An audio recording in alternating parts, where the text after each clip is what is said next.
सभी को जय मसीह की। परमेश्वर का धन्यवाद करते हैं आज के इस सुंदर समय के लिए। प्रभु के अनुग्रह से आज मैं फिर से एक छोटे से मैसेज के द्वारा आपके पास आई हूँ।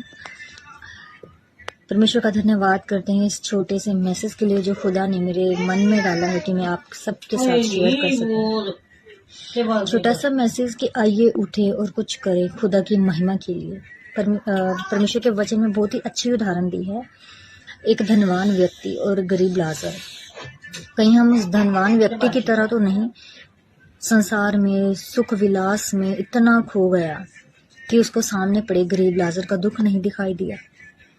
कहीं हम निर्दयी तो नहीं हो गए हैं, कहीं हम उस धनवान व्यक्ति की तरह खो तो नहीं गए हैं इस संसार के सुख विलास में कि हमें अपने आसपास के लोगों का दुख नहीं दिखाई दे रहा। कहीं हम ऐसे तो नहीं हो चुके हैं कि हम में तरस नहीं है, हम में दया नहीं है। कहीं हम ऐसे धनवान व्यक्ति की तरह तो नहीं बन गए हैं कि हमें लाजर जैसे व्यक्तियों का दुख नहीं दिखाई दे रहा है। आइए आज हम अपने आप को जांचें कि हम अंदर से कैसे हैं। कहीं हम धनवान व्यक्ति की तरह तो नहीं लॉस्ट हो चुके हैं। जब एक दिन लाजर भी मर गया और अमीर व्यक्ति भी मर गया, वो धनवान व्यक्ति भी मर गया, और वो धनवान व्यक्ति अधोलोक में जाके गिरा और जो लाजर है वो अब्राहम की गोद में जाकर गिरा। वो अमीर व्यक्ति इसलिए अधोलोक में नहीं गिरा कि वो अमीर था, वो इसलिए क्योंकि उसके अंदर कोई दया नहीं थी, किसी के लिए भी कोई दया नहीं थी, कोई तरस नहीं था, कोई प्रेम नहीं था। याद रखिए, परमेश्वर जब भी हमें कुछ देता है वह इसलिए देता है कि हम दूसरों की मदद कर सकें। अगर परमेश्वर ने हमें देने वाला बनाया है तो क्यों ना अच्छी रीति से पूरे दिल से दें जो खुदा ने हमें दिया है। परमेश्वर के वचन में लिखा है, पतरस और यूहन्ना जब प्रार्थना करने के लिए जा रहे थे तो एक भिखारी ने उसको बोला कि कुछ दे।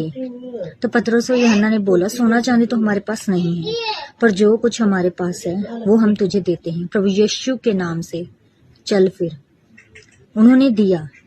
परमेश्वर के वचन में लिखा, तुमने सेंतमेंट में पाया है तो सेंतमेंट में दो। तो परमेश्वर हम आज सभी जनों को, खासकर जवानों को देख रहा है कि हम जो जवान आज इस संसार के सुख विलास में कहीं खो तो नहीं गए हैं। कहीं हमारे अंदर वो घमंड, वो निर्दयी, वो तरस ना खाना ऐसा स्वभाव तो नहीं आया है। आज हम सबको खुद को जांचना है कि हम कैसे हैं। परमेश्वर की योजना हमारी जिंदगी में है, कहीं हम उस योजना से पीछे तो नहीं हट गए हैं। परमेश्वर की योजना को पूरा होने दें। बैठे बैठे सोचने से कुछ नहीं होगा, उसकी उपस्थिति में हमें जाना होगा।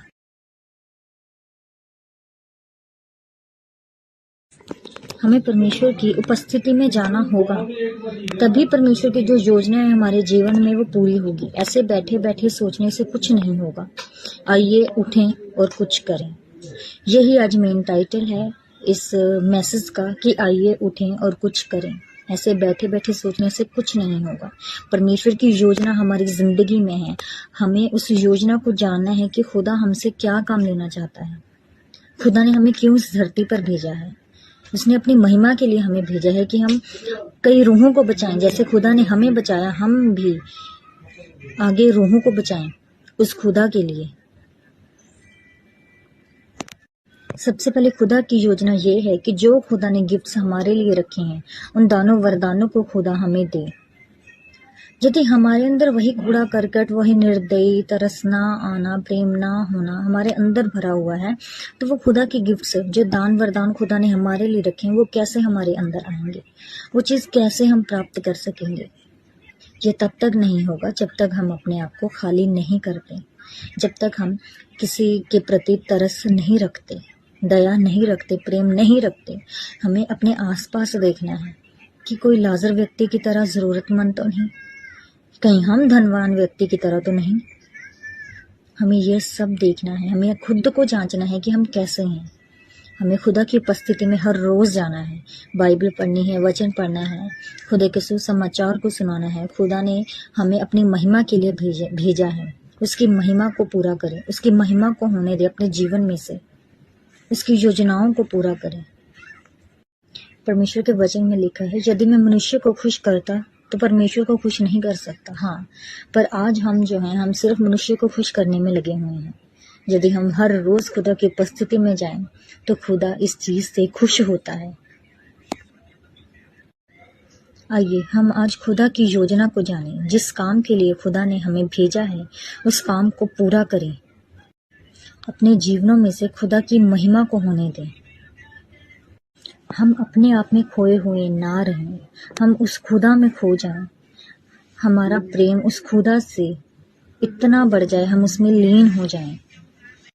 खुदा ने सभी आशीषें हमारे लिए रखी हैं, उन आशीषों को प्राप्त करें। हमने आज तक बहुत सा समय बर्बाद कर लिया है, आगे को समय को बर्बाद ना करें।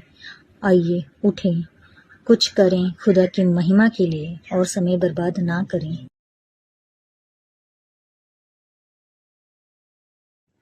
हम खुदा की योजना को जानें, हम खुदा के उस पर्पस को जानें। खुदा का पर्पस वो है कि हम खुदा में बढ़ें, प्रार्थना करें, उसकी आज्ञाओं पे चलें, बाइबल पढ़ें, वचनों पर चलें।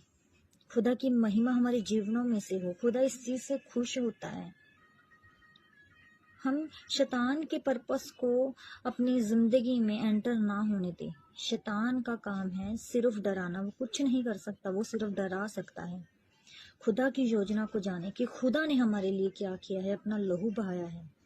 खुदा के उस लहू को याद करें कि खुदा ने इतनी बड़ी कीमत चुकाई है सिर्फ हमारे लिए। तो आज हम कुछ करना चाहते हैं, आज हमें कुछ करना है। खुदा की उस योजना को जाने, प्रभु यीशु के साथ समय बिताएं, तभी हम उस प्रभु यीशु मसीह के जैसे बन सकेंगे। हम आज के इन मनुष्यों के आगे ना झुकें, हम उस खुदा के आगे झुकें और कुछ करके दिखाएं। खुदा ने हमारे लिए बहुत बड़ा प्रतिफल रखा है। आइए उस प्रतिफल को पाएं, ताकि इस दुनिया में उसके गवाह होके ठहरें। इसीलिए आइए उठें और कुछ करें प्रभु की महिमा के लिए और समय बर्बाद ना करें।